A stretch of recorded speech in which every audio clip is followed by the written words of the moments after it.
नमस्कार। आपका अखबार के YouTube चैनल पर आपका स्वागत है। मैं हूं प्रदीप सिंह। मेघालय के राज्यपाल सत्यपाल मलिक, जितनी चर्चा की जाए उतनी कम है। वैसे उनकी चर्चा करने की आपको ज़रूरत नहीं, वो खुद अपने को चर्चा में ले आते हैं। इस समय बेचैन आत्मा है। राजभवन में उनका मन जो है व्याकुल है। राजनीति में आना चाहते हैं। उनको मालूम है कि ये आखिरी है, इसके बाद उनको इस सरकार से कुछ मिलने वाला नहीं है, तो इस सरकार के खिलाफ हो गए। वो कब कहाँ होते हैं ये बताना बड़ा मुश्किल है। किससे समझौता कर लेंगे, क्या करेंगे? अभी वो जो कर रहे हैं कुल मिलाकर इस सरकार को परेशानी में डालने के लिए, वो उनका मकसद ये है कि किसी तरह मैं इतना बोलूं कि पार्टी नहीं, सरकार, केंद्र सरकार उनको राज्यपाल पद से हटाने की कोशिश करे। साथ में वो कहते हैं कि राज्यपाल को हटाया नहीं जा सकता, लेकिन केंद्र सरकार जिस दिन तय कर ले, तमाम राज्यपाल हटाए जा चुके हैं। हटाने के बहुत से तरीके हैं, लेकिन फिर भी वो शहीद होना चाहते हैं। क्यों शहीद होना चाहते हैं ये बाद में बताऊंगा। ज़रा उनके बारे में पहले जानकारी इकट्ठा कर ली। सत्यपाल मलिक बागपत के रहने वाले हैं। उत्तर प्रदेश में एक ज़िला है बागपत, जिसका नाम चौधरी चरण सिंह की वजह से मशहूर है। जाट बहुल इलाका है, खुद जाट हैं। मेरठ कॉलेज जो पश्चिमी उत्तर प्रदेश का लंबे समय से बड़ा मशहूर और बड़ा कॉलेज रहा है, उसके 3 बार छात्र संघ के अध्यक्ष रहे। यहीं से उनकी राजनीतिक ज़मीन तैयार हुई। और जो लोग उनके साथ थे उस समय, जो है राजेंद्र चौधरी, जो इस समय समाजवादी पार्टी में है, अखिलेश यादव के साथ है, मुलायम सिंह के साथ थे, वो ये छात्र नेता, कई 4, 5, 6 छात्र नेता थे जो उस समय बड़े प्रोमिनेंस में थे। सत्यपाल मलिक का जो राजनीतिक करियर है उसकी शुरुआत आप कहें 1974 में बीकेडी के टिकट पर भारतीय क्रांति दल, जिसके अध्यक्ष चौधरी चरण सिंह थे, 74 में विधानसभा का चुनाव हुआ उत्तर प्रदेश का। उसमें बहुत ही अच्छी परफॉर्मेंस रही बीकेडी की, लेकिन सरकार कांग्रेस की बनी। उसमें वो विधानसभा का चुनाव जीत गए। उसके बाद वो कभी विधानसभा में पहुँचे नहीं। एक बार लोकसभा में पहुँचे 1989 में, 1989 में जनता दल के टिकट पे, जब वो वीपी सिंह के साथ हो गए थे। उसके अलावा 80 से 86, फिर 86 से 89, यानी 9 साल राज्यसभा में रहे। अब इनके बारे में थोड़ा व्यक्तिगत रूप से भी जान लीजिए। सत्यपाल मलिक के जितने मित्र हैं, जितने जानने वाले हैं, उनके बीच अगर आप सर्वे कर लें तो 2 बातों का आपको पता चलेगा। एक, कि शायद ही ऐसा कोई हो जो उनकी गाड़ी में बैठा हो और उससे पेट्रोल न भरवाया हो। दूसरी बात, ऐसे कम लोग होंगे जिनसे उन्होंने उधार न मांगा हो। तो इसलिए इनको देखते ही बहुत से लोग इसलिए कट जाते थे कि उनको मालूम था कि आगे क्या होगा। जो नहीं जानते थे वही इनसे गाड़ी में लिफ्ट मांगते थे, चलने की बात करते थे, और जिनसे इनको कुछ लेना होता था उनको जबरन जो है रिक्वेस्ट करके अपनी गाड़ी में बिठाते थे। तो ये तो एक पक्ष रहा इनका। अब जरा राजनीतिक पक्ष को देखिए। राजनीतिक पक्ष ये इनका है कि 1974 में जीत गए थे, विधायक थे। 1975 में इमरजेंसी लग गई। ओम मेहता से, जो उस समय गृह मंत्री थे, उनसे कुछ जुगाड़ निकाला इंदिरा गांधी की सरकार में, और जेल जाने से बचे। और जेल जाने से बचे ही नहीं, उन्होंने अपने एक साथी प्रोफेसर सुधीर गोयल, जो समाजवादी थे, बाद में कांची नाम के सबसे विश्वस्त लोगों में रहे, उनकी मुखबिरी करके इमरजेंसी में उनको गिरफ्तार करवा दिया। और उनको ही नहीं, बीकेडी में आने से पहले वो संसोपा में थे, जिसके अध्यक्ष राजनारायण थे। राजनारायण भी इमरजेंसी में गिरफ्तार थे। उनके बेटे ओम प्रकाश उनसे मिलने के लिए दिल्ली आए हुए थे। मिलवा दें इसके लिए वो सुधीर गोयल के पास पहुँचे, उनको भी गिरफ्तार करवा दिया। उनका इमरजेंसी में राजनीति से कोई लेना देना नहीं था। ये दोनों लोग गिरफ्तार हुए, और उसका श्रेय सिर्फ और सिर्फ सत्यपाल मलिक को जाता है। तो इस बीच में उन्होंने संजय गांधी से दोस्ती गांठ ली। अब आप देखिए, राजनारायण, संसोपा, और फिर जो है उसके बाद संजय गांधी से दोस्ती। तो संजय गांधी के यहाँ उस समय जो 3 लोग खास तौर से जाते थे, सत्यपाल मलिक, आरिफ मोहम्मद खान, अरुण नेहरू, उस गुट में ये थे। 77 में जब जनता पार्टी की सरकार बनी तो सुधीर गोयल ने चौधरी चरण सिंह से शिकायत की कि ये आदमी कांग्रेस की पूरी इमरजेंसी भर कांग्रेस की दलाली करता रहा, इसने हम लोगों की मुखबिरी करके गिरफ्तार करवाया, ये कांग्रेस के लिए काम करता है। चौधरी चरण सिंह के लिए इतना काफ़ी था, अगर कोई ईमानदार व्यक्ति उनकी पार्टी का जाके किसी और नेता के बारे में, उसकी बेईमानी के बारे में बता दे, गलत हरकत के बारे में बता दे, तो तुरंत पार्टी से निकाल देते थे। पार्टी से निकाल दिया। 80 में कांग्रेस में पहुंच गए। कांग्रेस से फिर जब वीपी सिंह निकले, अरुण नेहरू, वीपी सिंह, आरिफ मोहम्मद खान, ये लोग निकले तो उनके साथ कांग्रेस से निकल आए और 89 में अलीगढ़ से लोकसभा का चुनाव लड़े, जीत गए, लोकसभा में पहुंचे।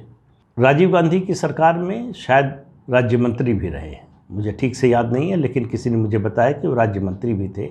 राजीव गांधी के सरकार में पर्यटन राज्य मंत्री थे, लेकिन उसका अभी कोई ज़्यादा महत्व है नहीं थे।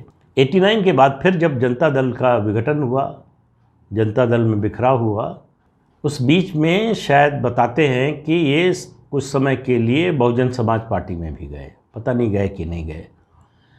लेकिन 1998 में जब अटल बिहारी वाजपेयी की केंद्र में भाजपा की सरकार बनी तो ये उसके बाद भाजपा में आ गए, तब से भाजपा में थे।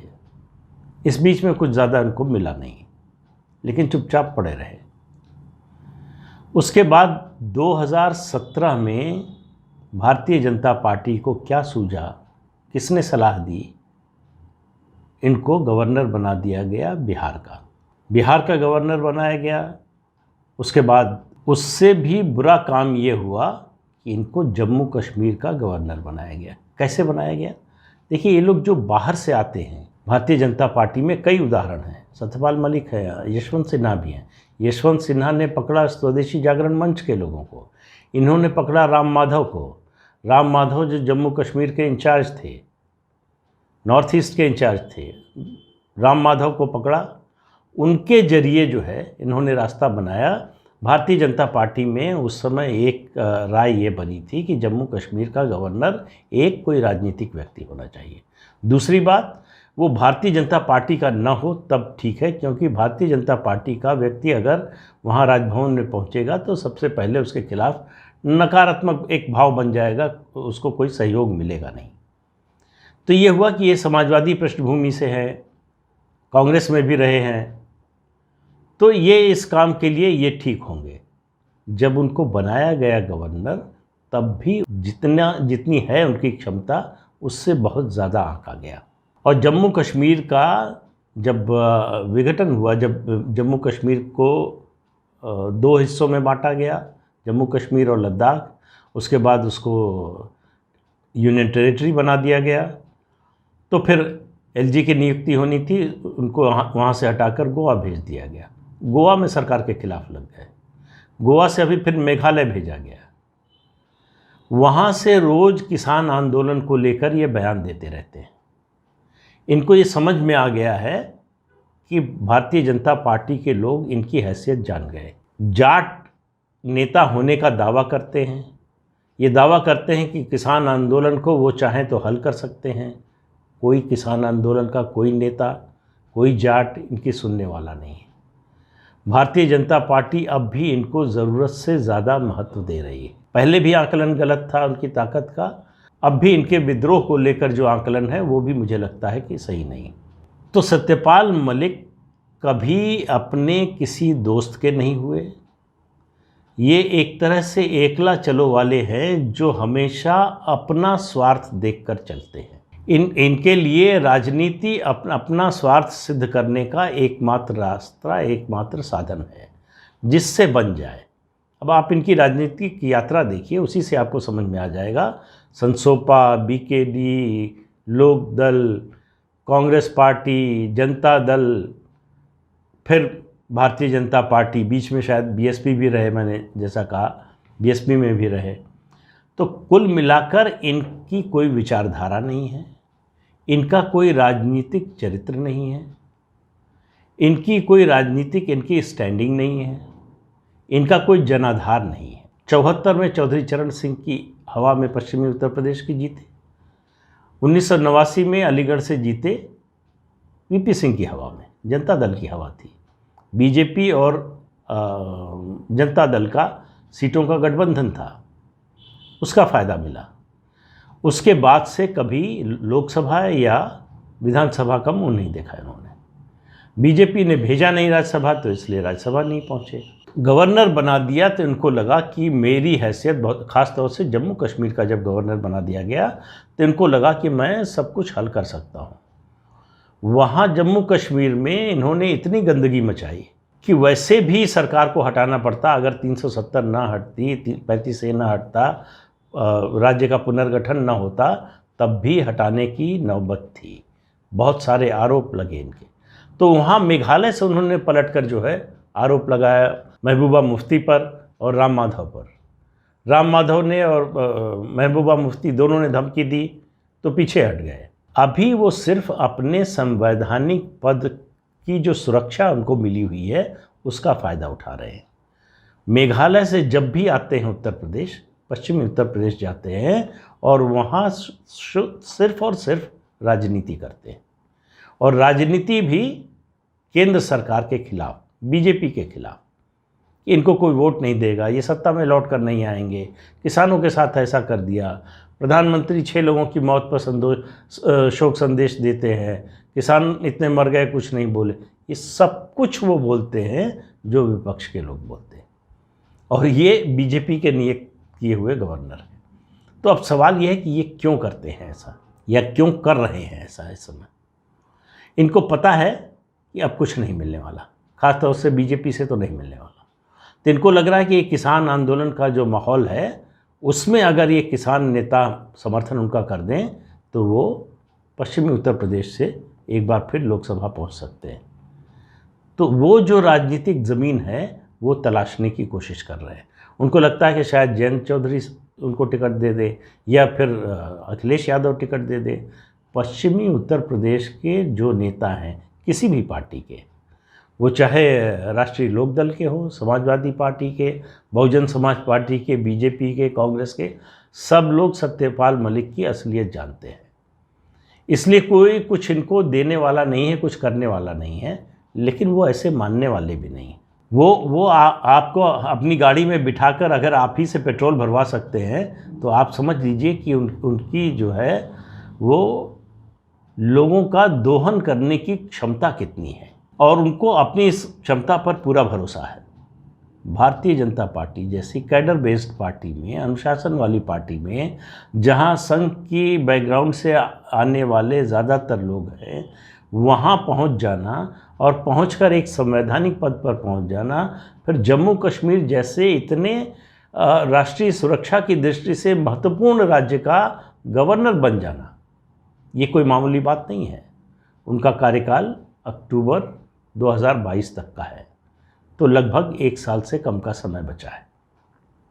इसलिए उसका वो भरपूर फ़ायदा उठाना चाहते हैं, और इस बात का भी फ़ायदा उठाना चाहते हैं कि उनको लग रहा है कि बीजेपी के लोगों, खासतौर से केंद्र सरकार को ये आशंका है कि अगर इनको बर्खास्त किया, हटाया, तो फिर जो है ये शहीद का दर्जा प्राप्त कर लेंगे और इसका फ़ायदा उठाएंगे और पार्टी को नुकसान पहुंचाएंगे।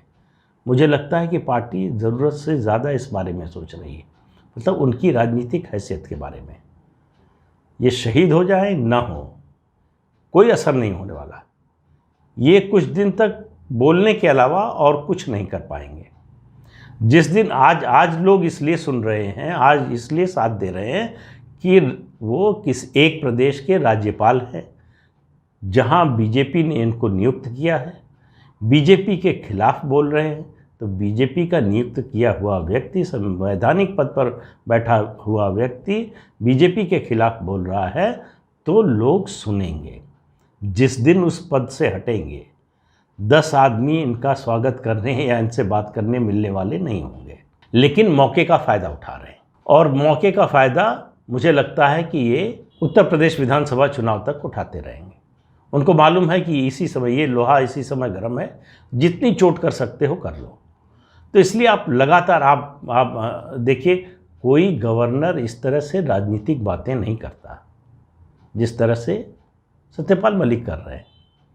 और साथ में कहते हैं कि भाई आपको लगता है कि हम गलत कर रहे हैं तो हटा दीजिए, और फिर कहते हैं कि सबको मालूम है कि गवर्नर को हटाया नहीं जा सकता। तो इनको अंदाज़ा नहीं है कि किन लोगों से, किस पार्टी से ये इस तरह का व्यवहार कर रहे हैं। तो आने वाला समय तो इनका, मतलब राजनीतिक समय की बात कर रहा हूँ, आने वाला जो है राजनीतिक समय इनका बहुत बुरा होने वाला है। इसलिए कि जिस व्यक्ति की विश्वसनीयता खत्म हो जाए उसका राजनीति में बने रहना और आगे बढ़ना बहुत ही कठिन होता है। तो इसलिए सत्यपाल मलिक अपनी आखिरी पारी खेल रहे हैं, और अपनी आखिरी पारी के जरिए जितना उत्पात कर सकते हैं वो सब कुछ कर रहे हैं अपनी शक्ति भर, और सिर्फ इसलिए कर पा रहे हैं कि इसका कोई जवाब नहीं दे रहा है। तो बहुत से मित्रों का अनुरोध था कि सत्यपाल मलिक के बारे में कुछ बताइए, इसलिए आज मैंने ये वीडियो बनाया। बताइएगा आपको कैसा लगा। तो आज के अंक में इतना ही, अगले अंक में फिर मिलेंगे किसी नए मुद्दे के साथ। तब तक के लिए इजाज़त दीजिए, नमस्कार। आपसे अनुरोध है कि ये चैनल देखिए, शेयर कीजिए, लाइक कीजिए और सब्सक्राइब ज़रूर कीजिए। नमस्कार।